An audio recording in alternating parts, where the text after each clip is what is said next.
नमस्कार दोस्तों, स्वागत करते हैं आप सभी का। दोस्तों, बिहार एसआई पीटी का प्रैक्टिस सेट आप सभी लोग का डेली बेस पे चलाया जा रहा है, जिसमें आपको हर एक प्रैक्टिस सेट में 50 क्वेश्चन दिया जा रहा है। ठीक है, इसको आप शुरू से अंत तक लगाइएगा और अपना स्कोर डेली बेस पे बताते रहिए कि आपने 50 में से कितना क्वेश्चन सही कर रहा है। रही बात करंट अफेयर का, तो करंट अफेयर में भी डेली बेस पे अपलोड कर रहा हूँ 50 क्वेश्चन, जो आपके लिए एग्जाम के देखा जाए तो बहुत ज़्यादा इंपॉर्टेंट बन जाता है। अभी फ़िलहाल में स्पीडी का करंट अफेयर चल रहा है, ठीक है, वो आपका 2 वीडियो यानी 100 क्वेश्चन अपलोड कर दिया गया है। टोटल आपका 600 प्लस क्वेश्चन स्पीडी का है, तो इसको भी मैं ख़त्म कर दूंगा। ठीक है, उसके बाद आपका मंथली करंट अफेयर आपका शुरू हो जाएगा। तो चलिए आज का सेट शुरू कर लेते हैं। पहला क्वेश्चन क्या है, इसको हम देखते हैं। पहला क्वेश्चन है कि 1789 की क्रांति के बाद फ्रांस में किस प्रकार की शासन व्यवस्था स्थापित की गई थी?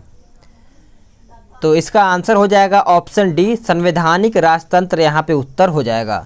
देखिए, 1789 ईस्वी में फ्रांस की क्रांति के बाद गणतंत्र स्थापित किया गया था, और वही बात करेंगे 1804 ईस्वी में नेपोलियन ने गणतंत्र को समाप्त कर राजतंत्र स्थापित कर लिया। नेक्स्ट क्वेश्चन है क्वेश्चन नंबर 2, जूते हुए खेत का प्रमाण किस हड़प्पाई स्थल से मिला है? तो इसका आंसर हो जाएगा ऑप्शन सी, कालीबंगा से। बात करेंगे कालीबंगन राजस्थान के गंगा सागर जिला में स्थित है। कालीबंगन से अलंकृत ईंट प्राप्त हुआ है। नेक्स्ट क्वेश्चन है क्वेश्चन नंबर 3, कहता है भारत में हरित क्रांति किस दशक में हुई थी? तो हरित क्रांति पूछा गया है, तो 1960 के दशक में हुआ था। आंसर आपका यहाँ पे क्वेश्चन नंबर 3 का बी हो जाएगा। हरित क्रांति का जनक नॉर्मन बोरलॉग को माना जाता है। भारत में हरित क्रांति की शुरुआत कब हुई थी? तो 1966 से 67 के बीच में इसको माना जाता है। नेक्स्ट क्वेश्चन है क्वेश्चन नंबर 4, कहता है यंग यूरोप की स्थापना किसने की थी? तो यंग यूरोप की स्थापना पूछा गया है, तो आपका मैजनी ने किया था। आंसर आपका क्वेश्चन नंबर 4 का ए हो जाएगा। बात करेंगे इसकी स्थापना हुआ कब था? तो 1834 में ये किया गया था, आप इसको याद रखिएगा। अब आते हैं क्वेश्चन नंबर 5 पे। क्वेश्चन नंबर 5 कहता है कि मराठों द्वारा अंग्रेजों के साथ 1782 ईस्वी की सालबाई की संधि किसके आग्रह पर की गई थी? तो ये किया गया था सिंधिया के आग्रह पर, यानी क्वेश्चन नंबर 5 का आंसर सी हो जाएगा। प्रथम आंग्ल मराठा युद्ध जो हुआ था 1775 से 82 के बीच में हुआ था।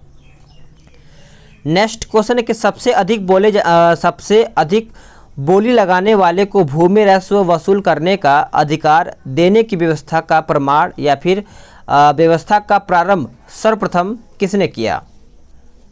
चलिए बताइए। क्वेश्चन नंबर 6 का उत्तर क्या हो जाएगा? ऑप्शन बी हो जाएगा, लॉर्ड वारेन हेस्टिंग हो जाएगा।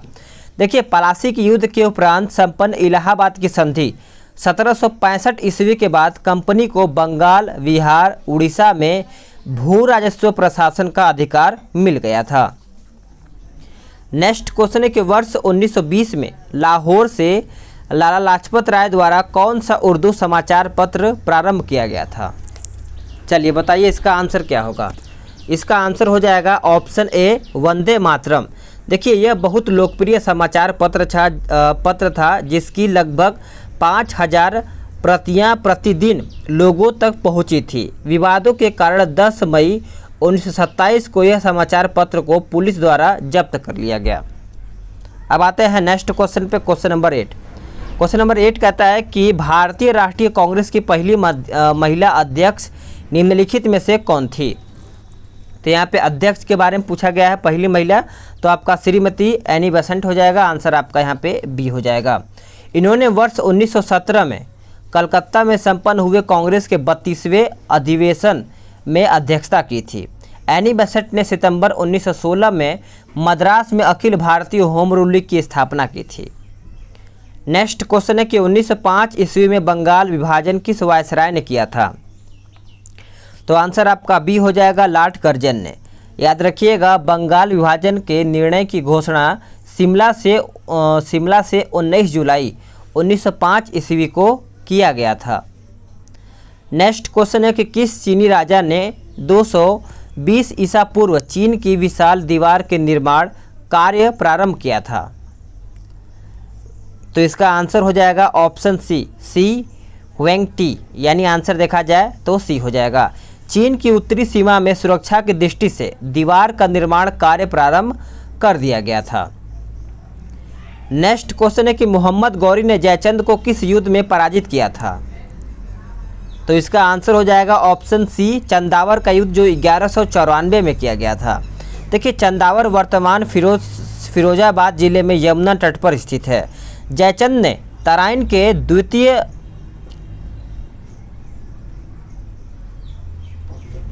यहाँ पे थोड़ा सा मिस्टेक लग रहा है। जयचंद ने तराइन के द्वितीय युद्ध में मोहम्मद गौरी को सहायता दिया था। हाँ, सही है। तो इस तरीके से इसका आंसर आपका यहाँ पे सी हो जाएगा। अब आते हैं क्वेश्चन नंबर 12। कहता है निम्नलिखित में से किसे काला श्याम पैगोड़ा के नाम से जाना जाता है? तो इसका आंसर हो जाएगा ऑप्शन सी, कोणार्क का सूर्य मंदिर। देखिए, बात करेंगे कोणार्क का सूर्य मंदिर है कहाँ पे, आप सभी लोग को पता ही होगा, कमेंट करके बताइएगा। और सौर मंदिर महाबलीपुरम में है, जिसे रथ मंदिर भी कहा जाता है। सौर मंदिर को नरसिंह वर्मन प्रथम द्वारा बनवाया गया था। ठीक है, आगे देखते हैं क्वेश्चन नंबर 13। कहता है कि आलमाटी बांध किस नदी पर बनाया गया है? तो देखा जाए तो आपका उत्तर सी हो जाएगा, कृष्णा नदी। कृष्णा नदी की लंबाई याद रखिएगा 1401 किलोमीटर है। कृष्णा को कुछ सहायक नदियां हैं, जैसे आपका भीमा हो गया, तुंगभद्रा, मूसी, अमरावती, कोयना, मालप्रभा, पंचगंगा, दूध गंगा, घाट प्रभा, ये सब आपका यहाँ पे क्या है, सहायक नदियां हैं। नेक्स्ट क्वेश्चन है कि इनमें से भारत का प्रमुख जलयान निर्माण केंद्र कौन सा है? तो आंसर आपका ए हो जाएगा, कोचिन। क्या हो जाएगा? कोचिन। कोचिन भारत का सबसे बड़ा प्रांगण वाला बंदरगाह है। कोचिन बंदरगाह को पूर्व का वेनिस भी कहा जाता है। बड़े बंदरगाह संघीय सूची में आते हैं। नेक्स्ट क्वेश्चन है कि भारत में कुल्लू घाटी निम्नलिखित में से किसकी खेती के लिए प्रसिद्ध है? तो आंसर आपका सी हो जाएगा, सेब के लिए। देखिए, घाटी हिमाचल प्रदेश में अवस्थित है। जम्मू कश्मीर और हिमाचल प्रदेश भारत के यानी भारत में सेब के लिए प्रसिद्ध माने जाते हैं। वही बात करेंगे हम आलू, तो आलू आप सभी लोग का आ जाता है उत्तर प्रदेश। ठीक है, चलिए आगे देखते हैं। अगला क्वेश्चन है 16 नंबर। निम्नलिखित में से वह इस्पात संयंत्र कौन सा है जिसकी स्थापना द्वितीय पंचवर्षीय योजना के दौरान नहीं किया गया था? तो आंसर आपका ए हो जाएगा, बोकारो। क्या हो जाएगा? बोकारो करेक्ट आंसर हो जाएगा। बात करेंगे बोकारो संयंत्र की जो यानी इस्पात संयंत्र की स्थापना है, ये 1968 ईस्वी में किया गया था। बोकारो इस्पात संयंत्र की स्थापना रूस के सहयोग से किया गया था, तो आप ये भी याद रखिएगा, रूस के सहयोग से। निम्नलिखित में से बिजली का नवीनीकरण संसाधन है? तो संसाधन पूछा गया है, तो आंसर आप ए मारिएगा, पानी। देखिए, कोयला, पेट्रोलियम, प्राकृतिक गैस पारंपरिक ऊर्जा का स्रोत है जो गैर नवीनीकरण संसाधन है। बात करेंगे कि परमाणु ऊर्जा, सौर ऊर्जा, पवन ऊर्जा, ये सब नवीनीकरण ऊर्जा का स्रोत माना जाता है। नेक्स्ट क्वेश्चन है सुनामी का मुख्य कारण क्या है? तो सुनामी का मुख्य कारण देखा जाए तो चलिए देखते हैं। सुनामी का जो मुख्य कारण होता है उसका करेक्ट आंसर सी हो जाएगा, समुद्री सतह पर भूकंप। तो इस प्रकार से इसको आप नोट कर पाएंगे, आप इसको नोट कर लीजिएगा। 18 का आंसर आपका सी हो जाएगा। सुनामी जो जापानी शब्द से संबंधित है, ठीक है, आप इसको याद रखिएगा। नेक्स्ट क्वेश्चन है कि पृथ्वी के चारों ओर वायुमंडल के ताप स्तर की 3 सुस्पष्ट विशेषताएं हैं। निम्नलिखित में से कौन सा एक परतों यानी भूपृष्ठ से ऊपर की ओर सही विन्यास है?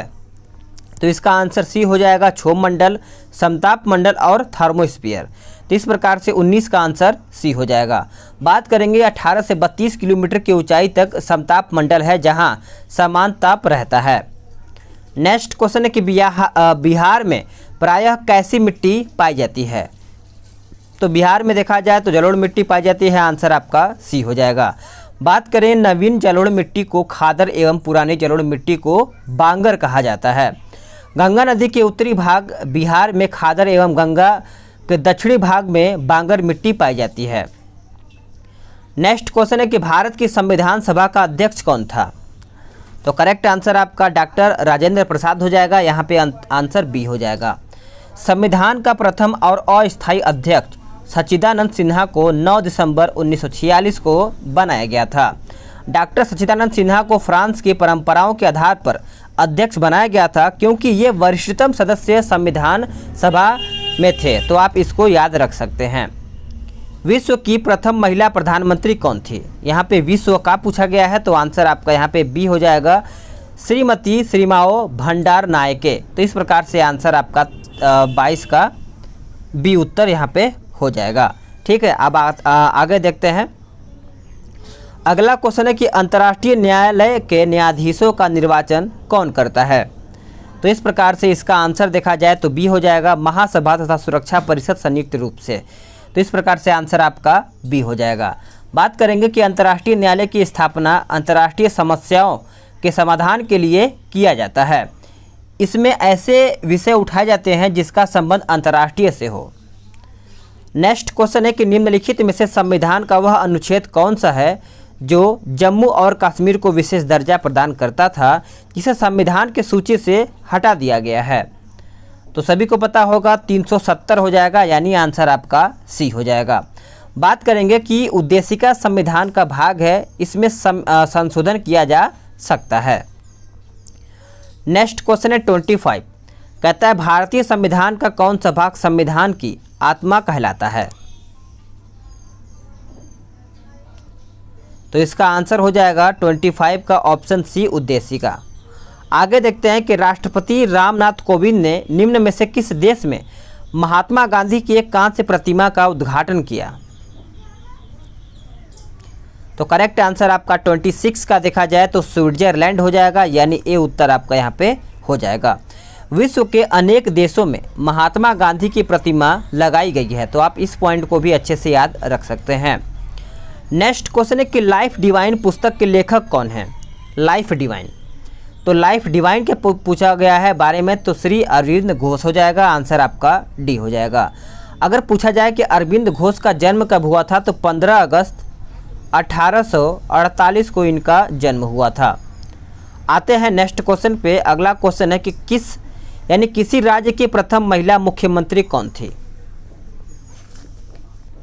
तो सभी को पता होगा, आंसर आपका क्वेश्चन नंबर 28 का सी हो जाएगा, सुचेता कृपलानी हो जाएगा। देखिए, किसी राज्य की प्रथम राज्यपाल महिला सरोजिनी नायडू हैं, ठीक है, और प्रथम भारतीय महिला कांग्रेस के अध्यक्ष सरोजिनी नायडू, जो 1925 कानपुर अधिवेशन में बनी थी। अगला क्वेश्चन है कि संगीत के क्षेत्र में ख्याति प्राप्त कितने व्यक्तियों को अब तक भारत रत्न प्रदान किया गया है? तो इसका आंसर हो जाएगा ऑप्शन सी, 4। देखिए, 1999 में पंडित रविशंकर को दिया गया था भारत रत्न, 2001 में लता मंगेशकर और उस्ताद बिस्मिल्लाह खां को भारत रत्न दिया गया था। बात करेंगे 2008 में भीमसेन जोशी को भारत रत्न दिया गया था। भारत रत्न सर्वप्रथम 1954 में दिया गया है। नेक्स्ट क्वेश्चन है कि विश्व ठहाका दिवस कब मनाया जाता है? तो इसका उत्तर हो जाएगा ऑप्शन सी, 10 जनवरी को। अगर हम बात करें कि विश्व जल दिवस कब मनाया जाता है, तो 22 मार्च को मनाया जाता है, और योग दिवस सभी को पता है 21 जून को मनाया जाता है। मॉडेम नाम निम्नलिखित में से लिया गया है, तो आंसर हो जाएगा ऑप्शन डी, मॉड्यूलेटर डिमॉड्यूलेटर। तो इस प्रकार से आंसर 31 का डी हो जाएगा। मॉडेम के द्वारा कंप्यूटर के बीच लिंक जोड़ा जाता है। टिम बर्नर्स-ली ने WWW यानी वर्ल्ड वाइड वेब का आविष्कार किया था। अगला क्वेश्चन है कि पहली महिला यानी पहली भारतीय महिला जो भारतीय राष्ट्रीय कांग्रेस के अध्यक्ष बनी थी वो कौन है? तो आप सभी लोग याद रखिएगा, सरोजिनी नायडू हो जाएगा, क्योंकि भारतीय महिला पूछा गया है।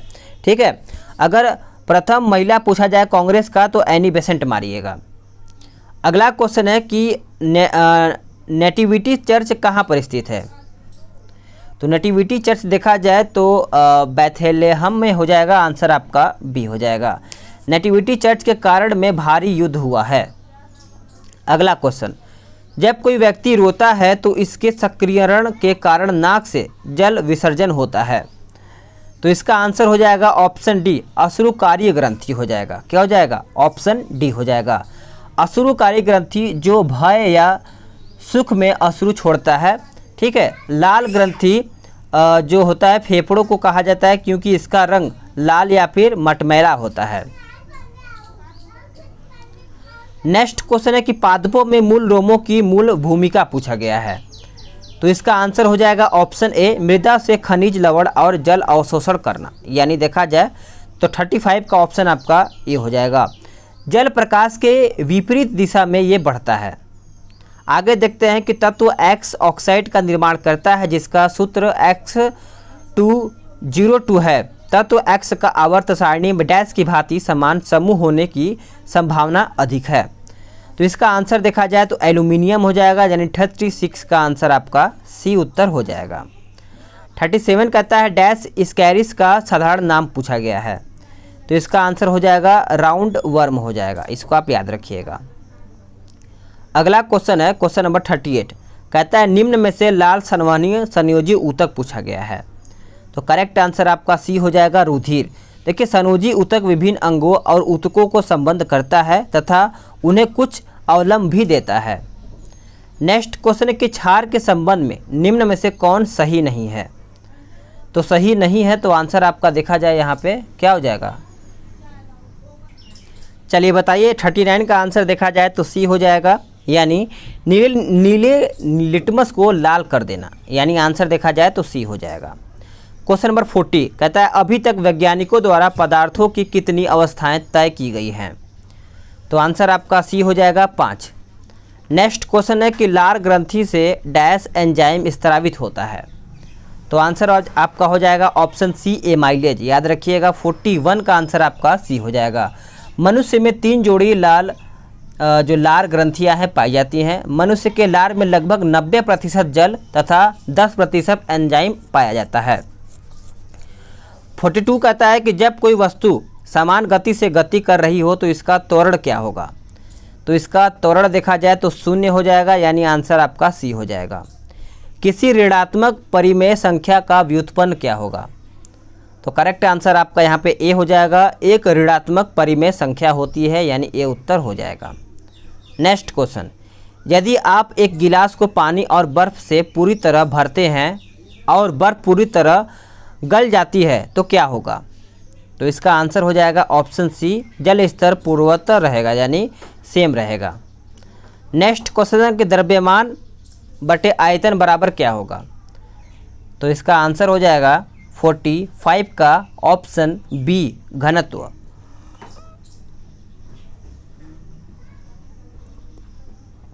निम्न में से कौन सा रासायनिक परिवर्तन का उदाहरण नहीं है। तो रासायनिक परिवर्तन का उदाहरण देखा जाए तो जल का जल वाष्पन में परिवर्तन। ठीक है, आगे देखते हैं। निम्न में अधात्वर्धनीय धातु कौन सी है। तो करेक्ट आंसर आपका गोल्ड हो जाएगा।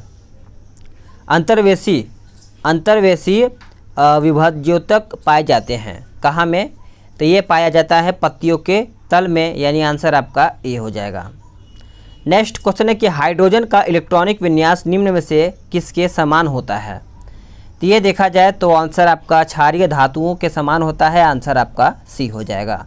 आखिरी क्वेश्चन है क्वेश्चन नंबर 50, कहता है कि आपतित किरण और परावर्तित किरण के बीच का कोण 80 डिग्री होता है, तो आपतित कोण का मान कितना होगा। तो इसका आंसर हो जाएगा ऑप्शन डी, ठीक है, 40 डिग्री। तो फ्रेंड्स, आप सभी लोगों का यहाँ पे 50 क्वेश्चन समाप्त हो गया है। वीडियो को शुरू से अंत तक देखे होंगे आपने और अपना स्कोर भी बताए होंगे। तो चलिए मिलते हैं एक नई वीडियो में, तब तक के लिए जय हिंद, वंदे मातरम।